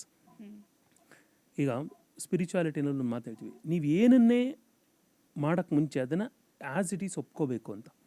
ಮನುಷ್ಯನಾಗಲಿ ಪರಿಸ್ಥಿತಿನಾಗಿರಲಿ, take as it is, accept the person as is, accept the situation as they are ಅಂತ. ಅವನು ಹೇಗಿದ್ದಾನೆ ಆ ಥರ ಒಪ್ಕೋಬೇಕು. ಈಗ ಫಾರ್ ಎಕ್ಸಾಂಪಲ್ಲು, ಗಂಡ ಹೆಂಡತಿ ನಡುವೆನಲ್ಲಿ ಗಂಡಂಗೆ ಫುಲ್ಲು ಜುಗ್ಗ, ಹೆಂಡತಿ ಫುಲ್ ಉಡಾಯಿಸ್ತಾಳೆ ಅಂತ ಇಟ್ಕೊಳ್ಳೋಣ. ಅವ್ನು ಹೇಗಿದ್ದಾನೆ ಆ ಥರ ಅಕ್ಸೆಪ್ಟ್ ಮಾಡಬೇಕು ಫಸ್ಟು. ಅವನು ಅಕ್ಸೆಪ್ಟ್ ಮಾಡ್ದೇನೆ ಅವ್ನು ನನ್ನ ಪ್ರಕಾರ ಬರಬೇಕು ಅಂತ ಹೋದರೆ ಆಗಲ್ಲ. ಅದಕ್ಕೆ ನಾವು ಟ್ರೈನಿಂಗಲ್ಲಿ, ನಾನು ಟ್ರೈನರ್ಸ್ಗಳಿಗೆ ಟ್ರೈನ್ ಮಾಡ್ತಾಯಿದ್ದೆ ಮೊದಲು. ಆವಾಗ ಅವ್ರಿಗೆ ಹೇಳ್ಕೊಡ್ತಾ ಇದ್ದೆ, ಮೊದಲು ಯಾರು ಎಂಥ ಡಂಬೆಸ್ಟ್ ಕ್ವಶನ್ಗಳನ್ನ ಕೇಳಿ. ನಿಮಗೆ ಪಾರ್ಟಿಸಿಪೆಂಟ್ 100 ಜನ ಇರ್ತಾರೆ ಅಂತ ಇಟ್ಕೊಳ್ಳಿ, ಅದ್ರೊಳಗಡೆ ಒಬ್ಬ ಅವ್ನು ಪ್ರೂವ್ ಮಾಡ್ಬೇಕು ನಾನು ಬುದ್ಧಿವಂತ ಅಂತ ಹೇಳ್ಬಿಟ್ಟು ಪ್ರಶ್ನೆ ಕೇಳ್ತಾ ಇರ್ತಾನೆ. ಅವ್ನು ಈಗೋ ಸ್ಯಾಟಿಸ್ಫ್ಯಾಕ್ಷನ್ ಆಗಬೇಕು ಅವನಿಗೆ. ನೀವು ಬೇಕಾದ್ರೆ ಅಬ್ಸರ್ವ್ ಮಾಡಿರ್ತೀರ, ಪಾರ್ಟಿಸಿಪೆಂಟ್ಸ್ಗಳೆಲ್ಲ 100 ಜನ ಇದ್ದಾಗ ಒಬ್ಬ ಸುಮ್ಮನೆ ಕೇಳ್ತಿರ್ತಾನೆ ಪ್ರಶ್ನೆ. ಅವಾಗ ಏನಂದರೆ ಅವ್ನಿಗೆ wow, what a beautiful question ಅಂತ ಹೇಳ್ಬೇಕು ಅಂತ. ಅವಾಗ ಅವ್ನಿಗೆ ಈಗೋ ಸ್ಯಾಟಿಸ್ಫ್ಯಾಕ್ಷನ್ ಆಗುತ್ತೆ, ಈಗೋ ಮಸಾಜ್ ಅಂತ ಕರೀತಾರೆ ಅವನಿಗೆ. ಅವಾಗ ನೀವು ಏನು ಹೇಳಿದ್ರು ಕೇಳ್ತಾನೆ ಅವನು. ಇದೇನು ಡಮ್ ಕ್ವಶನ್ ಮಾರಯ್ಯ ಅಂದರೆ ಅವನು ಇನ್ನೂ ಡಿಫೆನ್ಸಿವ್ ಆಗಿಬಿಡ್ತಾನೆ. ಸೊ ಅಂದರೆ ನಾವು ಯಾವಾಗ ವ್ಯಕ್ತಿನಾಗಿರಲಿ, ಪರಿಸ್ಥಿತಿಗಳನ್ನಾಗಿರಲಿ ಆ್ಯಸ್ ಇಟ್ ಈಸ್ ಒಪ್ಕೊಳ್ಳಲ್ಲ, ಆವಾಗ ಅದು ವರ್ಕ್ ಆಗಲ್ಲ. ಸೊ ಸೇಮ್ ವೇ ಸ್ವೀಕೃತಂ, ಅಂದರೆ ನಿಮ್ಗೆ ಏನು ಬರುತ್ತೆ ಪರಿಸ್ಥಿತಿಗಳು, ಅದನ್ನು ಒಪ್ಕೊಳ್ಬೇಕು. ಈಗಿರೋದು ಇದು ಹೇಗೇನೇನೆ ಅಂತೇಳಿ ನೀವು ಒಪ್ಕೊಂಡಾಗ ಮಾತ್ರ ಅದನ್ನು ಸರಿ ಮಾಡೋಕ್ಕಾಗುತ್ತೆ. ಫಾರ್ ಎಕ್ಸಾಂಪಲು, ಒಬ್ಬನು BP ಇರುತ್ತೆ ಅಂತ ಇಟ್ಕೊಳ್ಳೋಣ. ಅವನೊಬ್ಬ ಚೆನ್ನಾಗಿ ಬೆಳಿಗ್ಗೆ ಸಾಯಂಕಾಲದ ಮೆಡಿಟೇಷನ್ ಮಾಡ್ತಿರ್ತಾನೆ, BP ಬಂದ್ಬಿಟ್ಟಿದೆ ಅವನಿಗೆ. ಡಾಕ್ಟರ್ ಹೇಳಿದ್ರು, ನೋಡ ಏನಪ್ಪ ನಿಮಗೆ BP ಎಲ್ಲ ಜಾಸ್ತಿ ಆಗ್ಬಿಟ್ಟೈತೆ, 80/120 ಇರಬೇಕು, ನೀನು ನೋಡಿದ್ರೆ 100/140 ಐತೆ. ನಿನ್ಗೆ ಅಲ್ಲೇ ಅನಿಸುತ್ತೆ, ನಾನು ಯಾರು ಮೆಡಿಟೇಟರು, ನನಗೆ ಯಾವ BP ಬರುತ್ತೆ ಅಂತ ಹೋದರೆ ಒಂದಿನ ಅದು ಕಾಡತ್ತೆ. ಅವ್ನು ಒಪ್ಕೋಬೇಕು ಫಸ್ಟು, ನನಗೆ BP ಇದೆ. ಅದನ್ನು ಒಪ್ಕೊಂಡಾಗ ಟ್ರೀಟ್ ಮಾಡೋಕ್ಕಾಗತ್ತೆ. ಯಾವ ಮನುಷ್ಯ ಒಪ್ಕೊಳ್ಳೋದೇ ಇಲ್ವಲ್ಲ, ಅವ್ನು ಸ್ಟ್ರಗಲ್ಗೆ ಸಿಗಾಕೊಳ್ತಾನೆ. ದಟ್ಸ್ ವೈ ಸ್ವೀಕೃತಂ ಮ್ಯಾನಿಫೆಸ್ಟೇಷನಲ್ಲಿ ಇದು one of the important step. Finally it's called ಸಮರ್ಪಣಂ, ಸರೆಂಡರ್ ಆಗ್ಬಿಡ್ಬೇಕು. ಸರೆಂಡರ್. ಇದೆಷ್ಟೆಲ್ಲ ಮಾಡಿದ್ದೀನಿ, ಮಿಕ್ಕಿದ್ದೆಲ್ಲ ನಿಂದೇನೆ ಅಂತೇಳಿ. ಫಾರ್ ಎಕ್ಸಾಂಪಲ್, ಕೃಷ್ಣ ಮತ್ತು ಅರ್ಜುನ ಯುದ್ಧ ಭೂಮಿನಲ್ಲೂ ನಂದು ಒಂದು ಫೇವ್ರೇಟ್ ಇನ್ಸಿಡೆಂಟ್ ಇದೆ. ಏನಂದರೆ, ಅಮೇರಿಕಾದಲ್ಲಿ ಒಬ್ಬರು ಸೈಕಿಯಾರ್ಟಿಸ್ಟು ಕೃಷ್ಣಂದು ಭಗವದ್ಗೀತೆ ಉಪದೇಶ ಮಾಡುವಂಥ ಫೋಟೋ ಹಾಕ್ಕೊಂಡಿರ್ತಾರೆ. ಒಬ್ಬರು ಆಚಾರ್ಯರು ಹೋಗ್ತಾರೆ, ಅಲ್ಲಿ ಹೋದಾಗ ಕೇಳ್ತಾರೆ, ಅಯ್ಯೋ ಡಾಕ್ಟ್ರೇ, ನೀವು ನೋಡಿದ್ರೆ ಕೃಷ್ಣನ ಫೋಟೋ ಹಾಕ್ಕೊಂಡಿದ್ದೀರಲ್ಲ ಅಂತೇಳ್ಬಿಟ್ಟು. ಇಡೀ ಜಗತ್ತಿಗೆ ಪ್ರಪ್ರಥಮವಾದ ಸೈಕೋಥೆರಪಿಸ್ಟ್ ಯಾರಾದರೂ ಇದ್ದಾರೆ ಅಂದರೆ ಕೃಷ್ಣ ಅವನು ಅಂತ. ಯಾಕಂದರೆ ಅರ್ಜುನನ ಕರೆಕ್ಟಾಗಿ ಹೋಗ್ಬಿಟ್ಟು ಅವ್ರ ರಿಲೇಷನ್ಗಳ ಮಧ್ಯೆ ನಿಲ್ಲಿಸ್ಬಿಟ್ಟಿರ್ತಾರೆ. ಅರ್ಜುನ್ ತಲೆಗೆಟ್ಟೋಗುತ್ತೆ, ಅಯ್ಯೋ ಈ ಕಡೆ ನೋಡಿದ್ರೆ ದ್ರೋಣಾಚಾರ್ಯರು ನಮ್ಮ ಗುರುಗಳು, ನನಗೂ ವಿದ್ಯೆ ಕಲಿಸ್ಕೊಟ್ಟವರು, ನಮ್ಮ ತಾತ ಇದ್ದಾರೆ, ಸೊ ಭೀಷ್ಮಾಚಾರ್ಯರು, ಸೊ ಈ ಕಡೆ ಸೈಡ್ ನೋಡಿದ್ರೆ ನನ್ನ ದೊಡ್ಡಪ್ಪನ ಮಕ್ಕಳುಗಳಿದ್ದಾರೆ, ಇವ್ರುಗಳು ಎದುರುಗಡೆ ನಾನು ಹೆಂಗಪ್ಪ ಯುದ್ಧ ಮಾಡಲಿ ಅಂತೇಳ್ಬಿಟ್ಟು ಯೋಚನೆ ಬಂದ್ಬಿಡುತ್ತೆ. ಆವಾಗ ಅವನ ಮನಸ್ಥಿತಿಯನ್ನು ಫಸ್ಟು ಸರಿ ಮಾಡಿ ಅದಾದ್ಮೇಲಿಂದ ಯುದ್ಧ ಮಾಡಿಸಿದ್ದು ಈ ಕೃಷ್ಣ. ಅಂದರೆ ಈಗ ನಾವು ಏನೇ ಮಾಡೋದಕ್ಕಿಂತ ಮುಂಚೆ ಫಸ್ಟು ಲ್ಯಾಂಡನ್ನು ಸರಿ ಮಾಡೋದು ಇಂಪಾರ್ಟೆಂಟು. ಅದೇ ಪ್ರಕಾರ ಮನಸ್ಸು ಒಂದು ಲ್ಯಾಂಡ್ ಥರ, ಅದು ಸರಿ ಹೋದರೆ ಮಾತ್ರ ಬೇರೆಲ್ಲವೂ ಆಗುತ್ತೆ. ಸೊ ಆ ಪ್ರಕಾರದಲ್ಲಿ ಅವ್ನು ಎಲ್ಲವೂ ಸರಿ ಹೋದ ನಂತರ ಅವನು ಯುದ್ಧಕ್ಕೆ ಬಿಟ್ಟ ಅವನು. ಸೊ ಸೇಮ್ ವೇ ಅವಾಗ ಅವನೇನು ಹೇಳ್ತಾನೆ ಅರ್ಜುನ ಕೃಷ್ಣಂಗೆ, ನೋಡಪ್ಪ ನೀನು ಏನು ಹೇಳ್ತೀನಿ ನಾನು ಅದನ್ನು ಕೇಳ್ತೀನಿ, ನಾನು ನಿಂಗೆ ಸರೆಂಡರ್ ಆಗಿಬಿಟ್ಟಿದ್ದೀನಿ ಅಂತೇಳಿ. ಆವಾಗ ಕೃಷ್ಣ ಅವನಿಗೆ ಗೆಲುವಿನ ಹಾದಿನ ತೋರಿಸ್ತಾನೆ. ಸೇಮ್ ವೇ ಎಲ್ಲವನ್ನ ಮಾಡಿ ಆದ ನಂತರ ನೋಡಪ್ಪ ನಾನು ಇಷ್ಟೆಲ್ಲ ಮಾಡಿದ್ದೀನಿ, ಮಿಕ್ಕಿದ ನಿನಗೆ ಬಿಟ್ಟಿದ್ದು, ಕೃಷ್ಣಾರ್ಪಣ ಮಸ್ತು ಅಂತ ಬಿಟ್ಬಿಡ್ತೀವಲ್ಲ, ಮಿಕ್ಕಿದೆಲ್ಲ ನಿನಗೆ ಬಿಟ್ಟಿದ್ದು, ನೀನು ಏನು ಮಾಡ್ತೀಯ ಅದು ನಿನಗೇನೆ ಅಂತ ಹೇಳ್ಬಿಟ್ಟು ಸರೆಂಡರ್ ಆಗಿ ಬಿಟ್ಬಿಟ್ರೆ 100% ಆ ಡೌಟ್ ಅನ್ನೋಂಥ ಫ್ಯಾಕ್ಟ್ರು ಝೀರೋ ಆಗೋಗುತ್ತೆ. ಅವನು 100% ಅಲ್ಲಿ ಮ್ಯಾನಿಫೆಸ್ಟ್ ಮಾಡೇ ಮಾಡ್ತಾನೆ. So these are the 4 steps. ಮೊದಲನೇದು ಧೈರ್ಯಂ, ಶೌರ್ಯಂ, ಸ್ವೀಕೃತಂ, ಸಮರ್ಪಣಂ. ನೀವೀಗ ಕೃಷ್ಣನ್ ಬಗ್ಗೆ ಹೇಳ್ತಾ ಇದ್ರಿ. ನಾನು ಕೃಷ್ಣನ್ ಒಂದು ಮಾತನ್ನ ತುಂಬ ನಂಬಿರೋಳು, ಫಾಲೋ ಮಾಡೋಳು. ಅರ್ಜುನ ಕೃಷ್ಣನ ಕೇಳ್ತಾನಂತೆ, ನಮ್ಮ ಹಣೆಯಲ್ಲಿ ಎಲ್ಲಾದು ಹೀಗೆ ಆಗಬೇಕು ಅಂತ ಬರ್ದಿದ್ಮೇಲೆ ನಾವೇನಕ್ಕೆ ಪ್ರಯತ್ನ ಪಡಬೇಕು, ಹೇಗಿದ್ರು ಹಣೆಯಲ್ಲಿ ಬರ್ದಂಗೆ ಆಗುತ್ತಲ್ಲ ಯಾಕೆ ಅಂತ. ಅವಾಗ ಕೃಷ್ಣ ಹೇಳ್ತಾನಂತೆ, ಯಾರಿಗೆ ಗೊತ್ತು ನಿನ್ನ ಹಣೆಯಲ್ಲಿ ಪ್ರಯತ್ನ ಪಟ್ಟರೆ ಆಗುತ್ತೆ ಅಂತ ಬರ್ದಿದ್ರೆ ಅಂತ. ಸೊ ಮಾಡೋ ಕೆಲಸದಲ್ಲಿ ಪ್ರಯತ್ನ ಇರಬೇಕು, ಫಸ್ಟ್ ಪ್ರಯತ್ನ ಮಾಡು, ಆಗೋದು ಬಿಡೋದು ಆಮೇಲೆ ಅಂತ. ಈ ಮಾತನ್ನ ನಾನು ತುಂಬ ಫಾಲೋ ಮಾಡ್ತೀನಿ, ಕೃಷ್ಣ ಹೇಳಿದ್ದು. ಎಸ್. ಇನ್ನು ಸರ್ ಮ್ಯಾನಿಫೆಸ್ಟೇಷನ್ ಸ್ಟೆಪ್ಸ್ ಬಗ್ಗೆ ಹೇಳಿದ್ರಿ. ಸೊ ಇವಾಗ ನನಗೊಂದು ಆಸೆ ಇದೆ, ಫಾರ್ ಎಕ್ಸಾಂಪಲ್ ಈ ವರ್ಷ ನನಗೆ ಮದುವೆ ಆಗಬೇಕು ಅಂತ ಆಸೆ ಇದೆ. ಸೊ ನಾನು ಯಾವ ರೀತಿಯಲ್ಲಿ ಮ್ಯಾನಿಫೆಸ್ಟ್ ಮಾಡ್ಕೊಳ್ಬಹುದು ಹಾಗಾದರೆ? Okay, so it's a beautiful question. So ತುಂಬ ಜನಕ್ಕೆ ಇದಿರುತ್ತೆ, ಅಂದರೆ ಯಾರೇ ಮದುವೆ ಆಗಬೇಕಾಗಿರಲಿ ಅಥವಾ ಯಾಕಂದರೆ ತುಂಬ ಮುಖ್ಯವಾದ ಘಟ್ಟ ಅದು. ಹೌದು, ಯಾಕಂದರೆ 50% ನಮ್ಮ ಲೈಫ್ ನಿರ್ಧಾರ ಆಗೋದೇ ಯಾರನ್ನ ಮದುವೆ ಆಗ್ತೀವಿ ಅಂತ. ಎಕ್ಸಾಕ್ಟ್ಲಿ. ಅದ್ರ ಮೇಲೆ ನಮ್ಮ ಲೈಫ್ ಹೇಗಿರುತ್ತೆ, ಯಾಕಂದರೆ ಇಲ್ಲಿ ತನಕ ಒಂದಿರುತ್ತೆ, ಬಟ್ ಅಲ್ಲಿಂದ ಆಚೆಗೆ ಬೇರೆನೇ ಆಗೋಗಿರುತ್ತೆ ಲೈಫ್. ಸೊ ಹಾಗಾಗಿ ನಾನು ಫಸ್ಟ್ ಹೇಳೋದು the best method is writing ಅಂತ ಹೇಳ್ತೀನಿ. ಓಕೆ, ಆದರೆ ಯಾವುದೇ ರೈಟಿಂಗನ್ನು ಮಾಡಬೇಕಾದ್ರೆ we should not associate with anybody. ಅಂದರೆ ನನಗೆ ಸಲ್ಮಾನ್ ಖಾನ್ ಥರ ಗಂಡ ಬೇಕು ಹಂಗೆಲ್ಲ ಮಾಡಬಾರ್ದು ಅಂತ ನಾನು ಹೇಳೋದು. ಆಮೇಲಿಂದ ವಾಪಸ್ಸು ನನಗೆ ಸುಷ್ಮಿತಾ ಸೇನ್ ಥರ ಹೆಂಡತಿ ಬೇಕು ಹಂಗೆಲ್ಲ ಮಾಡಬಾರ್ದು ಅಂತ. ಯಾಕಂದರೆ ಅವ್ರ ಪರ್ಸ್ನಲ್ ಲೈಫ್ ನಮಗೆ ಗೊತ್ತಿಲ್ಲ. ಹೌದು ಅಲ್ವಾ? ಅವ್ರ ಪರ್ಸ್ನಲ್ ಲೈಫ್ ನಮ್ಗೆ ಹೆಂಗೆ ಗೊತ್ತು? ನಮ್ಗೆ ಗೊತ್ತಿರೋದು ಬರೀ ಮೂವಿ ಥಿಯೇಟ್ರಲ್ಲಿ ಅವ್ರನ್ನ ನೋಡಿ ಈಸ್ ಗ್ರೇಟ್ ಅಂತ ಮಾತ್ರ ಅಂದ್ಕೊಂಡಿರ್ತೀವಿ ಅಷ್ಟೇ, ಹೀರೋಯಿಸಮಿಂದ ಮಾತ್ರ ಗ್ರೇಟ್. ಆದರೆ ನಿಜವಾಗ್ಲೂ ಪರ್ಸ್ನಲ್ ಲೈಫಲ್ಲಿ ಅವ್ರು ಹೇಗೆ, ಏನು ಅವ್ರ ಕ್ಯಾರೆಕ್ಟರಿಸ್ಟಿಕ್ಸ್ ಏನೂ ಗೊತ್ತಿಲ್ಲ. ಆ್ಯಂಡ್ ಆ ಮ್ಯಾನಿಫೆಸ್ಟ್ ಮಾಡೋ ಭರದಲ್ಲಿ ಆ ಕ್ಯಾರೆಕ್ಟರ್ಸ್ಗಳನ್ನ ಎಂಬೆಡ್ ಮಾಡಬಾರ್ದು ಅಂತ. ಹಂಗಾಗಿ ಯಾರ್ದು ಕಂಪ್ಯಾರಿಸನ್ ಇಲ್ದೇ ಮಾಡಬೇಕು ಅಂತೇಳಿ. ಆ್ಯಂಡ್ ನಾನು ಯಾವಾಗಲೂ ಒಂದು ಬ್ಯೂಟಿಫುಲ್ ಆಗಿರುವಂಥ ಒಂದು ಸ್ಟೇಟ್ಮೆಂಟ್ ನಾನು ನಂಬುವಂಥದ್ದಿದೆ, ನೀವು ಏನೇ ಮ್ಯಾನಿಫೆಸ್ಟ್ನ ಮಾಡಿ ಅಂದರೆ ಎಲ್ಲ ಬರೀರಿ, ಅಂದರೆ ಬರೀಬೇಕು. ಓಕೆ, ನನಗೆ ಈ ಥರ ಹುಡುಗ ಚಿನ್ನದಂತವನು ಅಪರಂಜಿ ಅಂತವನು ಏನೋ ಬರೀರಿ, ಆಯಿತಾ? ಸೊ ಆ ಥರ ಎಲ್ಲ ಬರೆದಾದ್ಮೇಲಿಂದ ಇದಿಷ್ಟು ನನ್ನ ವಿಶ್ಯು, ಅಂದರೆ ನನ್ನ ಇಚ್ಛೆ, ನಿನ್ನ ಇಚ್ಛೆ ಏನಿದೆ ಅದೇ ನೆರವೇರಲಿ ಅಂತ ಬರೆದ್ಬಿಡ್ಬೇಕು. ಇದಿಷ್ಟು ನನ್ನ ಇಚ್ಛೆ, ನಿನ್ನ ಇಚ್ಛೆ ಏನಿದೆ ಅದೇ ಆಗಲಿ ಅಂತ. ಈಗ ನಿಮ್ಮ ತಂದೆಗೆ ನೀವು ಹೇಳ್ತೀರಾ, ಅಪ್ಪ ನನಗೆ ಈ ಥರ ಬುಕ್ಸ್ಗಳು ಬೇಕು ಅಂತ ಹೇಳ್ಬಿಟ್ಟು, ಇದು ನನ್ನ ಇಚ್ಛೆ ಅಪ್ಪ, ನಿನ್ಗೇನು ಕೊಡಿಸ್ಬೇಕು ಅನ್ಸುತ್ತೆ ನೀನು ಕೊಡಿಸು ಅಂತ.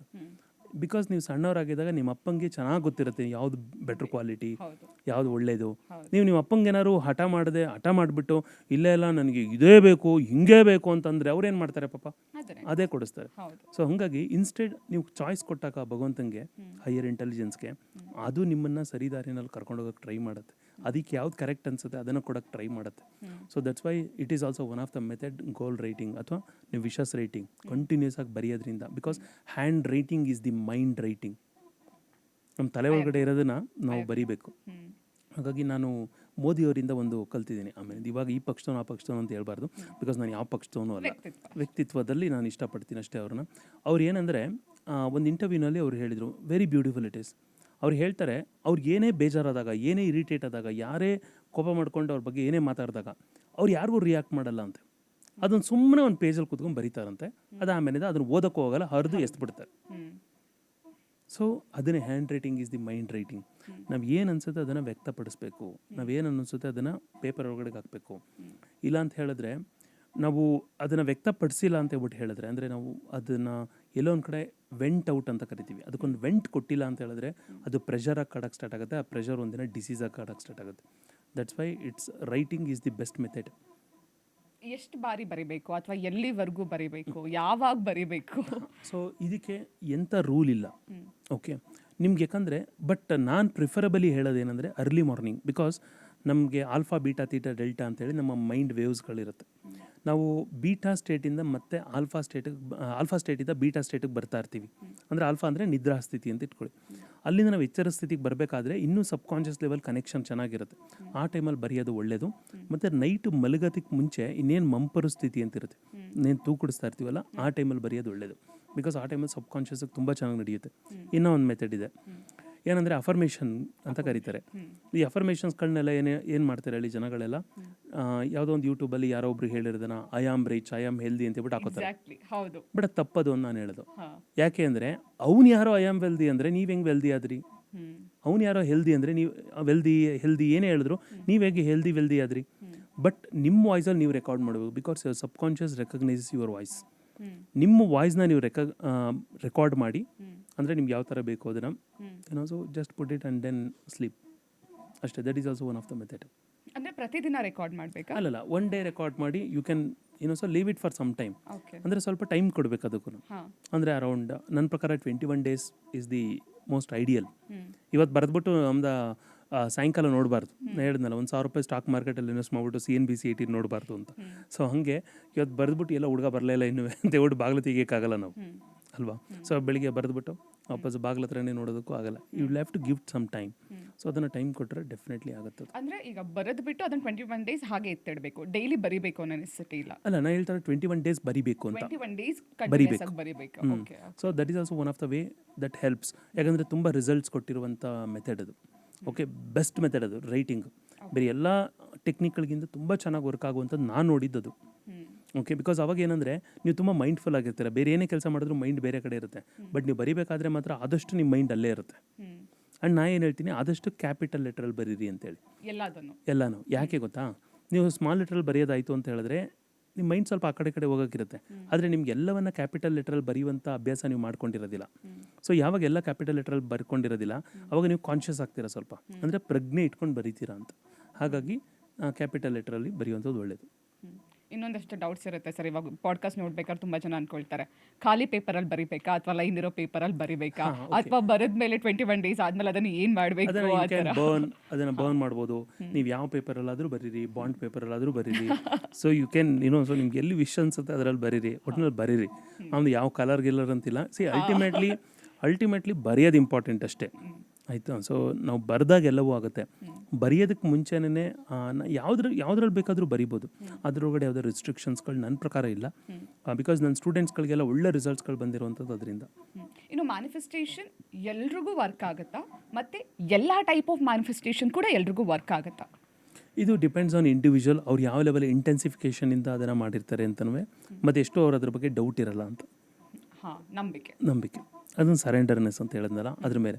ಇದು ಇಂಥವ್ರು ವರ್ಕ್ ಆಗೋದಿಲ್ಲ ಅಂತ ಇಲ್ಲವೇ ಇಲ್ಲ ಅದು. ಯಾಕಂದರೆ ಪ್ರತಿಯೊಬ್ಬರಿಗೂ ಸಬ್ ಕಾನ್ಷಿಯಸ್ ಮೈಂಡ್ ಇದ್ದೇ ಇದೆ, ಅವರೆಲ್ಲರಿಗೂ ವರ್ಕ್ ಆಗುತ್ತೆ. ಹಾಗಾಗಿ ಒಂದು ಮಾತು ಹೇಳ್ತಾ ಇರ್ತೀನಿ, ಯಾರಿಗಾದ್ರು ತಲೆನೋವು ಬಂದಿದೆ ಅಂದರೆ ತಲೆ ಇದೆ ಅಂತ ಅರ್ಥ.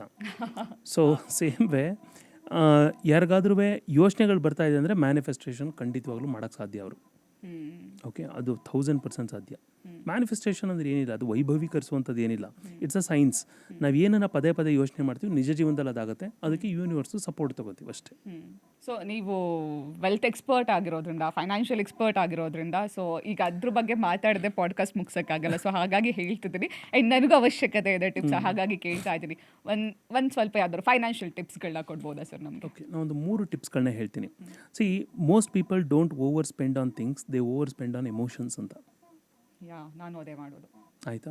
ಬಿಕಾಸ್ ಫಿನಾನ್ಸ್ ಅನ್ನುವಂಥದ್ದು ಎಮೋಷನಲ್ ಆಗಿ ಡಿಸಿಷನ್ ತೊಗೊಳ್ಳುವಂಥದ್ದಲ್ಲ, ಅದು ಲಾಜಿಕಲ್ ಆಗಿ ಡಿಸಿಷನ್ಸ್ಗಳು ತೊಗೊಳ್ಳುವಂಥದ್ದು. ಫಾರ್ ಎಕ್ಸಾಂಪಲ್, ಈಗ ಒಂದು ಮಾಲ್ಗೆ ಹೋಗಿರ್ತಾರೆ, ಸುಮ್ಮನೆ ಒಂದು ಶಾಂಪೂ ಬಾಟ್ಲು ತರಬೇಕು, ಆಚೆ ಬರೋಷ್ಟು ಕ್ರೆಡಿಟ್ ಕಾರ್ಡ್ ಸ್ವೈಪ್ ಮಾಡ್ಬಿಟ್ಟು ಬಂದಿರ್ತಾರೆ.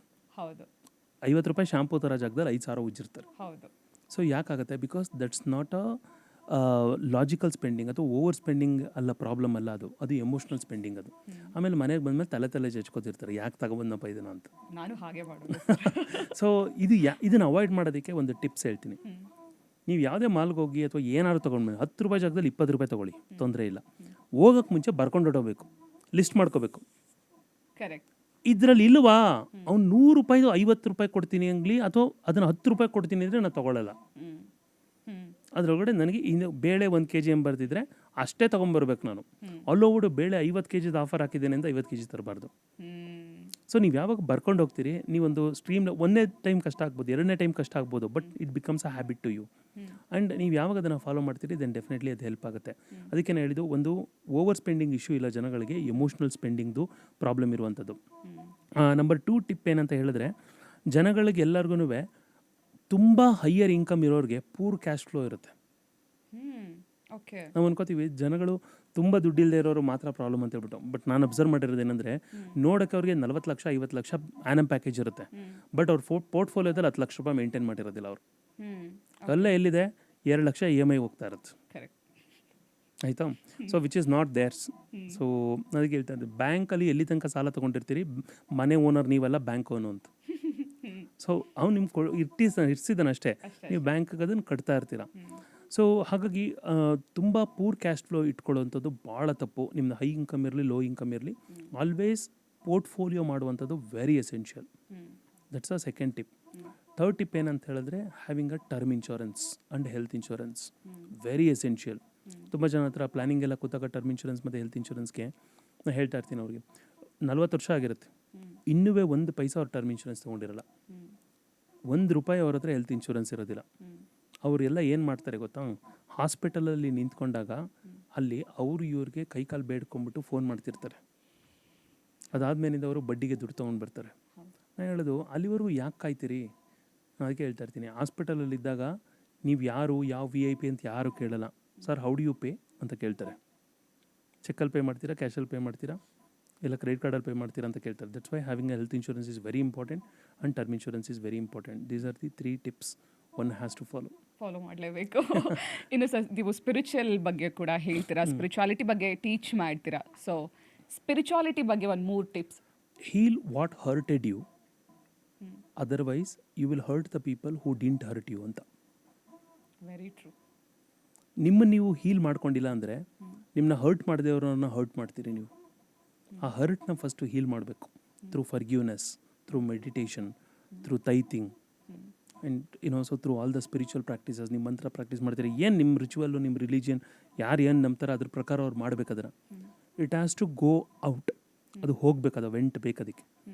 ಯಾವಾಗ ಮನುಷ್ಯ ಅವ್ನಿಗೆ ಹರ್ಟ್ ಆಗಿರೋದನ್ನು ಹೀಲ್ ಮಾಡಿಲ್ಲ ಅಂದರೆ, ಅದಕ್ಕೆ ಇನ್ನೂ ಒಂದು ಹಾರ್ಶ್ ಮಾತಿದೆ, if you don't treat the bleed you will cut the people who didn't cut you ಅಂತ. ಅಂದರೆ ನೀವೇನಾದರೂ ನಿಮ್ಮ ಬರ್ತಾ ಇರೋ ಬ್ಲಡ್ಡನ್ನು ನಿಲ್ಲಿಸಿಲ್ಲ ಅಂತ ಹೇಳಿದ್ರೆ, ಯಾರು ನಿಮ್ಮನ್ನ ಕಟ್ ಮಾಡಿರಲ್ವೋ ಅವ್ರನ್ನ ಕಟ್ ಮಾಡ್ತೀರಾ ಅಂತ. ಸೊ ಅದೇ ಪ್ರಕಾರ we should avoid such thing so that we should heal everything. ಯಾರೇ ನಿಮ್ಮ ಬಗ್ಗೆ ಏನೇ ಕೆಟ್ಟದ್ದು ಮಾತಾಡಿರಲಿ, ಏನಾದ್ರು ಮಾತಾಡಿರಲಿ, you should heal that hurt. ಅಂದರೆ ಒಳಗಡೆಯಿಂದ ನೀವು ಯಾವ್ದಾದ್ರು ಫಾರ್ಮಲ್ಲಿ ಮಾಡಿ, ಯಾವ್ದಾದ್ರು spiritual practices that you should do. Second important tip ಏನಂತ ಹೇಳಿದ್ರೆ, have a gratitude for an existing income ಅಂತ. ಅಂದರೆ ನಿಮಗೆ ಪ್ರೆಸೆಂಟ್ಲಿ ಏನಿದೆ ಅದಕ್ಕೆ ಇನ್ಕಮ್ ಇರಬೇಕು. ಯಾಕೆ ಗ್ರ್ಯಾಟಿಟ್ಯೂಡ್ ಇಂಪಾರ್ಟೆಂಟ್ ಅಂತ ಹೇಳಿದ್ರೆ, ಭಗವಂತ ಕೃಷ್ಣ ಒಂದು ಮಾತು ಹೇಳ್ತಾನೆ, ನಿನ್ನ ಹತ್ರ ಇರೋದಕ್ಕೆ ನೀನು ಕೃತಜ್ಞನಾಗಿಲ್ಲ ಅಂದರೆ ಶೀಘ್ರದಲ್ಲೇ ನಿನ್ನಿಂದ ಅದನ್ನು ವಾಪಸ್ ಇಸ್ಕೊತೀನಿ ನಾನು ಅಂತ. ಸೊ ನಾನು ಹೇಳೋದು, ಸ್ಯಾಟಿಸ್ಫ್ಯಾಕ್ಷನ್ ಆಗೋದಲ್ಲ, ಗ್ರ್ಯಾಟಿಫಿಕೇಷನ್ ಇರೋದು. ಎರಡಕ್ಕೂ ಡಿಫ್ರೆನ್ಸ್ ಇದೆ. ಇರೋದ್ರಲ್ಲಿ ಸ್ಯಾಟಿಸ್ಫೈ ಆದರೆ ಅವ್ನು ಬೆಳೆಯಲ್ಲ, ಇರೋದ್ರಲ್ಲಿ ಗ್ರ್ಯಾಟಿಟ್ಯೂಡ್ ಇದ್ದರೆ ಅವ್ನು ಬೆಳೀತಾನೆ. ಅಂದರೆ ಕೃತಜ್ಞತೆ ಇದ್ದರೆ, ಇಲ್ಲಿ ಒಂದು 1 ಲಕ್ಷ ರೂಪಾಯಿ ಸಂಬಳ ಬರುತ್ತೆ ಅಂದರೆ I have a very great gratitude to this company ಅಂತ. ಆದರೆ ಸ್ಯಾಟಿಸ್ಫ್ಯಾಕ್ಷನ್ ಅಲ್ಲ ಅದು. That is a difference. But ಜನಗಳೆಲ್ಲ ಏನು ಮಾಡ್ತಾರೆ, ಸ್ಯಾಟಿಸ್ಫ್ಯಾಕ್ಷನ್ಗೂ ಗ್ರ್ಯಾಟಿಟ್ಯೂಡ್ಗೂ ಡಿಫ್ರೆನ್ಸನ್ನ ತುಂಬ ಇದಾಗಿ ಮಾಡ್ಕೊಂಡ್ಬಿಟ್ಟಿರ್ತಾರೆ ಅಲ್ವಾ. ಸೊ ಇದು ಎರಡನೇದು. ನಂಬರ್ 3 ಏನಂತ ಹೇಳಿದ್ರೆ, respect your time like a money ಅಂತ ನಾನು ಹೇಳ್ತೀನಿ. ಇದು ಸ್ಪಿರಿಚುವಲ್ ಟಿಪ್ಸ್ ಹೌದು. ಯಾಕಂತ ಹೇಳಿದ್ರೆ, ಫಾಲ್ತು ಚೀಸಲ್ಲಿ ಅವ್ರು ಏನಾದ್ರು ಟೈಮನ್ನು ಇನ್ವೆಸ್ಟ್ ಮಾಡಿದ್ರೆ, ಅವರ ಪ್ರೈಮ್ ಟೈಮನ್ನು ತೊಗೊಂಡೋಗಿ ಇನ್ವೆಸ್ಟ್ ಮಾಡಿದ್ರೆ they can't grow to the next level. So that's why ಅವರ ಟೈಮ್ ಅನ್ನೋಂಥದ್ದು ತುಂಬ ಇಂಪಾರ್ಟೆಂಟು, ಎಲ್ಲಿ ಇನ್ವೆಸ್ಟ್ ಮಾಡ್ತಾರೆ ಅಂತೇಳಿ. ಆ ಇನ್ವೆಸ್ಟ್ಮೆಂಟು ನನ್ನ ಪ್ರಕಾರ ಅಟ್ಲೀಸ್ಟ್ 1 ಅವರು keep it for your spiritual practices. ನೀವು ಸ್ಪಿರಿಚುವಲ್ ಪ್ರಾಕ್ಟೀಸಸ್ನ ಮಾಡೋದಕ್ಕೆ ಇಟ್ಕೊಳ್ಳಿ. So that's how it helps you. Because ಯಾವ ಮನುಷ್ಯನಿಗೆ ಸ್ಪಿರಿಚುವಲ್ ಪ್ರಾಕ್ಟೀಸಸ್ ಇರೋದಿಲ್ಲ, ಅವನು ಡಿವಿನಿಟಿನಲ್ಲಿ ಇರೋದಕ್ಕೆ ಕನೆಕ್ಷನಲ್ಲಿ ಇರೋಕ್ಕಾಗಲ್ಲ. ಅವನು ಎಲ್ಲದರಲ್ಲೂ ಕಂಪ್ಲೇಂಟ್ಸ್ಗಳನ್ನ ಹುಡುಕ್ತಾ ಹೋಗ್ತಾನೆ. ನೀವು ಯಾವಾಗ ಡಿವೈನ್ ಜೊತೆಗೆ ಇರೋಕ್ಕೆ ಸ್ಟಾರ್ಟ್ ಆಗ್ತೀರಿ, ನಿಮಗೆ ಗೊತ್ತಿಲ್ಲದ ಹಾಗೆ ಒಳಗಡೆಯಿಂದ ಏನೋ ಒಂದು ಭಾವ ಚೇಂಜ್ ಆಗೋದಕ್ಕೆ ಸ್ಟಾರ್ಟ್ ಆಗುತ್ತೆ. So that's why these are the 3 important elements. 1, heal your hurt. So second 1, gratitude about your existing income. Third 1, keep time for yourself. ಅಂದರೆ ನಿಮ್ಮ ನರ್ಚರಿಂಗ್ ಆಗಿರ್ಬೋದು, ಮೆಡಿಟೇಷನ್ ಆಗಿರ್ಬೋದು, ಟೈಮನ್ನು ಮನಿ ಥರ ಟ್ರೀಟ್ ಮಾಡಿ. ಅಂದರೆ ನೀವು ಅದನ್ನು ಹೆಂಗೆ ವೇಸ್ಟ್ ಮಾಡಲ್ವೋ ಅದೇ ಥರ ಟೈಮನ್ನು ವೇಸ್ಟ್ ಮಾಡಬಾರ್ದು. ನನಗೆ ಹೀಲಿಂಗ್ ಅಥವಾ ಟೈಮ್ ಬಗ್ಗೆ ಮಾತಾಡಬೇಕಾದ್ರೆ ನನಗೆ ನನ್ನ ಲೈಫ್ನೇ ತುಂಬ ಚೇಂಜ್ ಮಾಡಿದ್ದು ಒಂದು ಇನ್ಸಿಡೆಂಟ್ ಅಂದರೆ, ಹೀಗೆ ಯಾರೋ ಫ್ರೆಂಡ್ ಎಲ್ಲೋ ಸಲೂನ್ಗೆಲ್ಲ ಹೋಗಿ ಮಾತಾಡಬೇಕಾದ್ರೆ ಕರೆದ್ಬಿಟ್ಟು ಸುಮ್ಮನೆ ಕೇಳ್ತಾಯಿದ್ರು. ಮಾತಾಡ್ಬೇಕಾದ್ರೆ ಅವ್ರು ಕೇಳಿದ್ರು ನನಗೆ, ಪ್ರತೀಕ್ಷಾ, ಔಟ್ ಆಫ್ 10 ನಿಮಗೆ ನೀವು ಎಷ್ಟು ಮಾರ್ಕ್ಸ್ ಕೊಡ್ತೀರಾ ಅಂತ. ಐ ಸೆಡ್ ಹಾಂ 1 7 ಅಂತ. ನಿಮ್ಮನ್ನು ನೀವೇ 10ಕ್ಕೆ 10ರಷ್ಟು ಇಷ್ಟಪಡ್ತಿಲ್ಲ ಅಂದರೆ ಬಂದವ್ರು ಹೇಗೆ ನಿಮ್ಮನ್ನು ಸಂಪೂರ್ಣವಾಗಿ ಇಷ್ಟಪಡೋದಕ್ಕೆ ಸಾಧ್ಯ? ಸೊ ಫಸ್ಟ್ ನಿಮ್ಮನ್ನು ನೀವು ಪ್ರೀತಿಸೋದು ಕಲಿಬೇಕು, ಫಸ್ಟ್ ಸಂಪೂರ್ಣವಾಗಿ ನಿಮ್ಮನ್ನು ನೀವು ಇಷ್ಟಪಡೋದು ಕಲಿಬೇಕು. ಸರ್ ಆ 3 ಮಾರ್ಕ್ಸ್ ಏನೂ ಕೊಡಲಿಲ್ಲ, ನಿಮ್ಮಲ್ಲಿರೋ ತಪ್ಪುಗಳು ನಿಮಗೆ ಗೊತ್ತು, ಫಸ್ಟ್ ಅದನ್ನು ಅರ್ಥ ಮಾಡ್ಕೊಳ್ಳಿ ಅಂತ. ಸೊ ಅವತ್ತೇ ಅರ್ಥ ಆಗಿದ್ದು, ಫಸ್ಟ್ ನನ್ನನ್ನು ನಾನೇ ಸರಿ ಮಾಡ್ಕೋಬೇಕು, ನನ್ನನ್ನು ನಾನು ಸಂಪೂರ್ಣವಾಗಿ ಇಷ್ಟಪಡಬೇಕು ಅಂತ. ಅದು ಅವತ್ತಿಂದ ನನ್ನ ಯೋಚನೆಗಳೇ ಚೇಂಜ್ ಆಗೋಯ್ತು. And sir thank you so much. ನಾನು ಆಗಲೇ ಹೇಳಿದೆ ಕಾರ್ಯಕ್ರಮ ಶುರು ಮಾಡಬೇಕಾದ್ರೆ, ಅಂದರೆ ಮ್ಯಾನಿಫೆಸ್ಟೇಷನ್ ನನಗೆ ಬಹಳ ಕುತೂಹಲ ಇದ್ದಂತಹ ವಿಚಾರ ಇದು ಅಂತ. ಬಟ್ ನಿಮ್ಮ ಹತ್ರ ಮಾತಾಡಬೇಕಾದ್ರೆ ಕೇವಲ ಮ್ಯಾನಿಫೆಸ್ಟೇಷನ್ ಅಷ್ಟೇ ಅಲ್ಲ, ಲೈಫ್ ಬಗ್ಗೆ, ನಾವು ಬದುಕೋ ರೀತಿ ಬಗ್ಗೆ, ಯೋಚನೆಗಳ ಬಗ್ಗೆ, ಇದೆಲ್ಲದ್ರ ಬಗ್ಗೆನೂ ತುಂಬ ಸಿಂಪಲ್ ಆಗಿ ತುಂಬ ನೀಟಾಗಿ ಅರ್ಥ ಆಗೋ ಥರ ಹೇಳ್ಕೊಟ್ರಿ. Once again thank you so much sir ನಮ್ಮ ಕಾರ್ಯಕ್ರಮಕ್ಕೆ ಬಂದಿದ್ದಕ್ಕೆ. ಥ್ಯಾಂಕ್ ಯು ಸೋ ಮಚ್. ಸರ್ವೇ ಜನ ಸುಖಿನೋ ಭವಂತು, ಎಲ್ಲರಿಗೂ ಒಳ್ಳೆಯದಾಗಲಿ. ಫೈನಲಿ ನಂದೊಂದು ಫೇವ್ರೇಟ್ ಮಾತಿದೆ, your life is God's gift, the way you live is your gift to God. ಈ ಬದುಕು ಕೊಟ್ಟಿರುವಂಥ, ದೇವ್ರು ಕೊಟ್ಟಿರುವಂಥ ಒಂದು ಭಿಕ್ಷೆ ಅಥವಾ ಒಂದು ಕೊಡುಗೆ. ಬಟ್ ನಾವು ಹೇಗೆ ಬದುಕ್ತೀವಿ ಅನ್ನೋದು ನಾವು ಮತ್ತೆ ದೇವ್ರು ಕೊಡುವಂಥ ಒಂದು ಗಿಫ್ಟ್ ಅದು. ಸೊ ಹಾಗಾಗಿ ಎಲ್ಲರೂ let's leave right. Thank you so much. ವೀಕ್ಷಕರೇ, ಬಹುಶಃ ನಂತರನೇ ನಿಮಗೂ ಕೂಡ ಈ ಪಾಡ್ಕಾಸ್ಟ್ ನೋಡಿದ ಮೇಲೆ ಜೀವನ ನೋಡೋ ರೀತಿ ಚೇಂಜ್ ಆಗಿರುತ್ತೆ. ಜೀವನದ ಬಗ್ಗೆ ಒಂದಷ್ಟು ವಿಚಾರಗಳನ್ನ ತಿಳ್ಕೊಂಡಿರ್ತೀರ, ಮ್ಯಾನಿಫೆಸ್ಟೇಷನ್ ಬಗ್ಗೆ ತುಂಬ ವಿಚಾರಗಳನ್ನ ತಿಳ್ಕೊಂಡಿರ್ತೀರ. ಈಗ ಸುರೇಶ್ ಸರ್ ಹೇಳಿದಾಗೆ ಇರೋದು ಒಂದು ಜೀವನ, ಅದನ್ನು ಒಳ್ಳೆ ರೀತಿಯಲ್ಲಿ ಖುಷಿಯಾಗಿ ಬದುಕಬೇಕು. ಅದಕ್ಕೇನು ಮಾಡಬೇಕು ಅನ್ನೋದನ್ನು ಒಳ್ಳೆ ರೀತಿಯಲ್ಲಿ ಮಾಡಬೇಕು. ಧನ್ಯವಾದಗಳು.